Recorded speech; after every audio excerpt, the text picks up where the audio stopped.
Okay, today I'm going to teach you about binomial probability. To calculate binomial probability, we're going to follow the formula P of x is n choose x times p to the x power times 1 minus p to the n minus x. That sounds really confusing. Let me define what those things are. N is the number of trials, x is the number of successes, and p is the probability of a success. So you can see over here that this p to the x power, what we're really doing is we're finding the probability of success. P of f is the probability of failure. Notice that this is binomial probability and the fact that this x and this x that you're choosing match, and this exponent and this exponent add up to n, the total number. Okay, so you'll see as we do some examples how to set that up. Binomial probability, by the way, is for problems where there's only two outcomes and there are a fixed number of trials.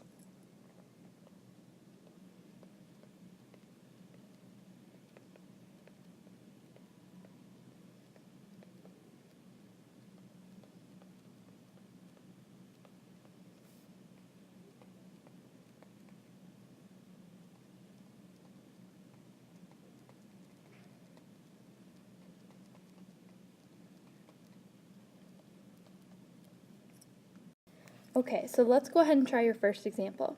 Number 1 says, the probability a kitten will be born with a black coat is 1 out of 3. Out of a litter of 5 kittens, what is the chance that 3 are black? In other notation, we want to find the probability of 3 black cats. So the way we're going to set this up is that there's 5 total trials, and we want to have 3 of those trials give us a black cat. So 5 trials, choose 3 successes. The probability of choosing a cat with a black coat is 1 out of 3. Right here, that's what that tells us. So times the probability of success, 1 out of 3 to the third power. And if the probability of success is 1 out of 3, that means the probability of failure is 2 out of 3. The remaining power that we need right here is the second power, so that 3 plus 2 adds up to the total 5. From here, you're just going to plug this into your calculator. 5 choose 3 is 10. 1 over 3 to the third power is 1 over 27. 2 over 3 squared is 4 over 9. You don't have to write this out every time. You can just plug it into your calculator. In this case, you get 40 out of 243, which as a decimal is 0.1646. For these problems, we're just going to round to 4 decimal places every time. So don't worry about giving me the fraction. If you want to plug it in all in your calculator at one time, that's completely acceptable. Okay. Now let's look at an example when we're rolling dice. So it says a 6-sided die is rolled 7 times. So the 7 tells us that we have 7 trials for rolling the dice. We want to find out the probability of getting 2 4s. So we want to have 2 successes. We also need to know the probability of getting a 4. So that's where we think back to, okay, there's 1 4 on the dice. So the probability of getting a 4 is 1 out of 6. We put that to the second power because that's how many successes we want. The probability of failing, not getting a 4, is 5 out of 6. And we want to have that for 5 more tries so that it adds up to 7 total trials. So again, on the calculator, 7 choose 2 times 1 6 to the second power times 5 6 to the fifth power. On this one, you're going to get 0.2344. Okay, the next one says, what about the probability of getting 5 or 6 4s? So for this one, we still have our 7 trials, and we want to get 5, or means to add. We have a second trial time where we have 7 trials, and we want to get 6 4s. Okay, we start with the probability of success. Probability of rolling a 4 is still 1 out of 6 times. Here we want it to happen 5 times, which means we need our probability of failing, 5 out of 6, to only the second power.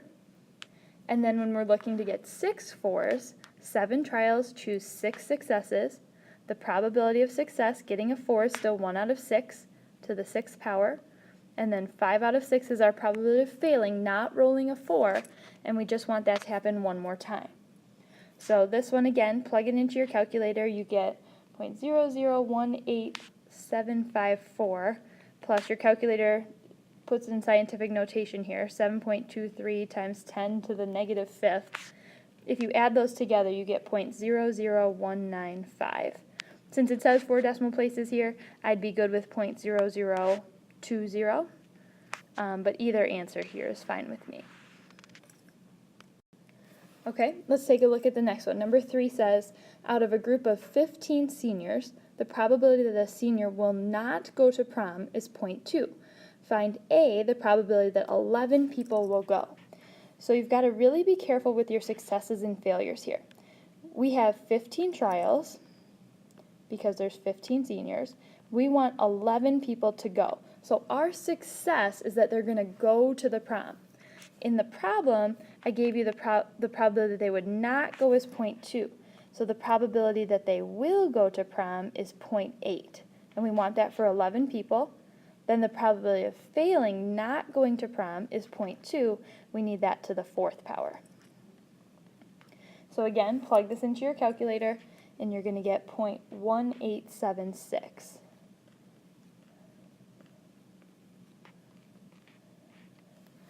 Okay? B asks for the probability that 4 people will not go to prom. So there's a couple ways you could set this up. You could say, go back to the last one and say, well, if 4 people don't go, that means 11 people will go. So we're going to get the same thing. Or you could set it up and say, okay, out of 15 people, I want 4 to not go. Now, not going is the success. So the probability that they're not going to go is 0.2. That's the success to the 4th power times 0.8 to the 11th power. Plug this into the calculator. Notice you get the same thing, 0.1876.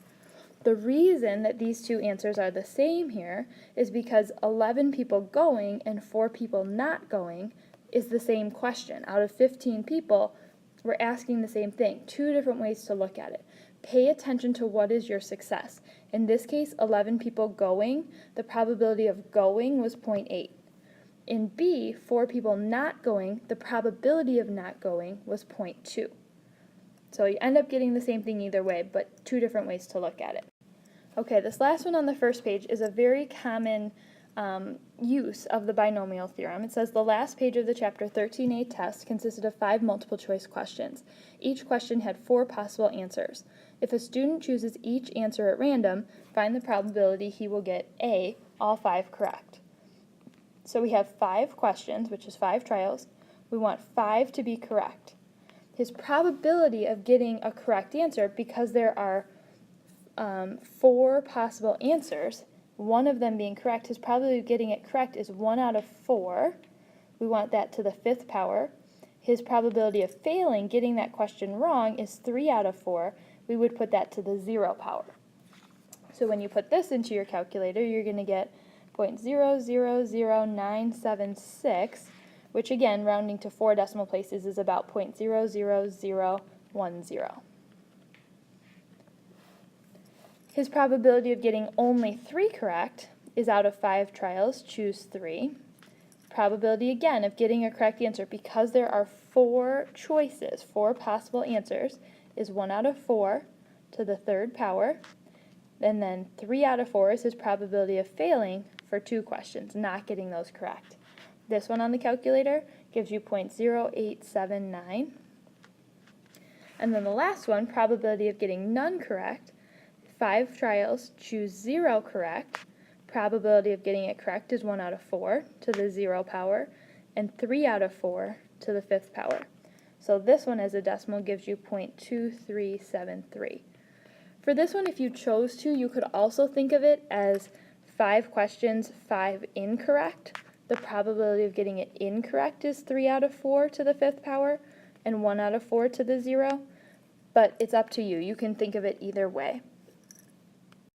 Basically, this first one says that he got 0 correct. This one says he's getting 5 wrong. All right, let's keep going. One of my favorite questions of the year. Michael Jordan's free throw percentage in 1997, which I can't believe most of you guys were not alive for, was .784. What would be the probability that he would make at least 8 of his next 10 free throw attempts? Again, pay attention to this word at least. At least 8 means 8 or 9 or 10 of his next free throw attempts. So we need to find the probability of him getting 8 correct, or again means to add, the probability of him getting 9 correct, or the probability of him getting 10 correct. We're going to use binomial probability for each of these. So out of 10 trials, we would want him to get 8 correct, or in the basket. His probability of making it was 0.784 to the 8th power. And if his probability of making it is 0.784, his probability of not making it is 1 minus 0.784, which is 0.216. So now this is times 0.216 to the 2nd power. Plus, now we do the same thing for 9. 10 trials, we want him to have 9 makes. Probability of success is 0.784 to the 9th power. Probability of not making it is 0.216 to the 1st. Or, out of 10 trials, he makes all 10, times probability of success, 0.784 to the 10th, times probability of failure, 0.216 to the 0. All of this on the calculator gives you 0.6291. Okay, now this question is related to the next one. B asks what would be the probability that he would make 7 or less of his next 10 free throw attempts. So 7 or less means he makes 7, 6, 5, 4, 3, 2, or 1. That's too much to have to write out and do. So instead, let's keep in mind that 7 or less is the same thing as making 8, 9, or 10, which is what we did up here in problem A. So if we keep in mind that the probability of success and the probability of failure add up to 1, all we have to do for part B is 1 minus what we got in part A, 0.6291. That's going to give us 0.3709. And then I would write down a couple of reminders.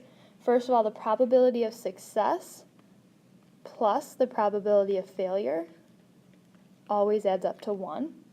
And so the probability for this one of getting 0 to 7 free throws in is the same as not getting 8, 9, or 10.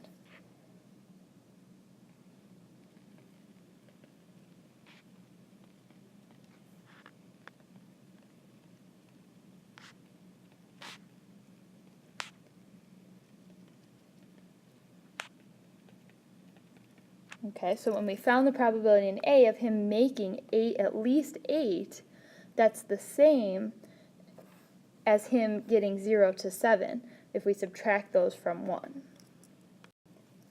Okay, here's another one involving the Blackhawks. The Blackhawks winning percentage is 0.692. What is the probability of the Blackhawks? A, find the probability of them winning 10 in a row.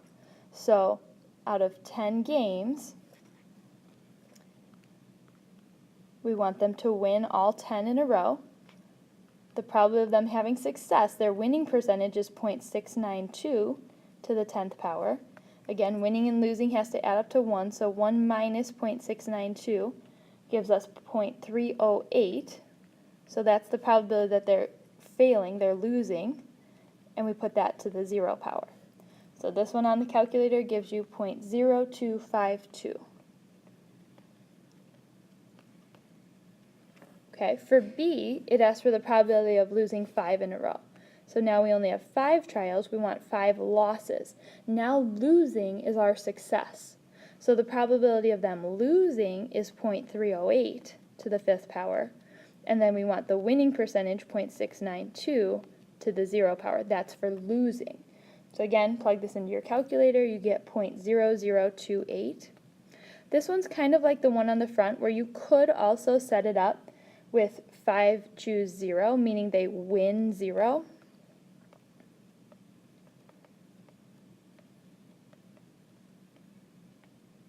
And then your winning percentage, that's your success, is 0.692 to the 0, and your losing percentage is 0.308 to the 5th power. So again, either option is fine, you're going to get the same answer either way. For C, we're looking at the probability of winning at least 2 of the next 6. So there's that word at least again. At least 2 means 2 or 3 or 4 or 5 or 6. which again, that's kind of a lot for us to set up. So what might be quicker is to find the probability of them winning 0 or 1, and then subtracting from 1. So if we set up the probability of them winning 0 or 1, out of 6 games we want them to win 0. Winning percentage is 0.692. Losing is 0.308 to the 6th power. Or 6 games win 1. Winning percentage again is 0.692 to the 1st. Losing is 0.308 to the 5th. So this on the calculator is going to give you 0.0124.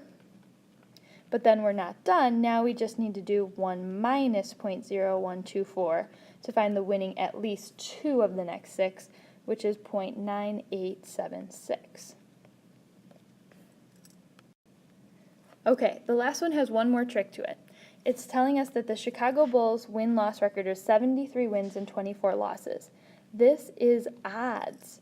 What I'm telling you is how many times they're winning and how many times they're failing.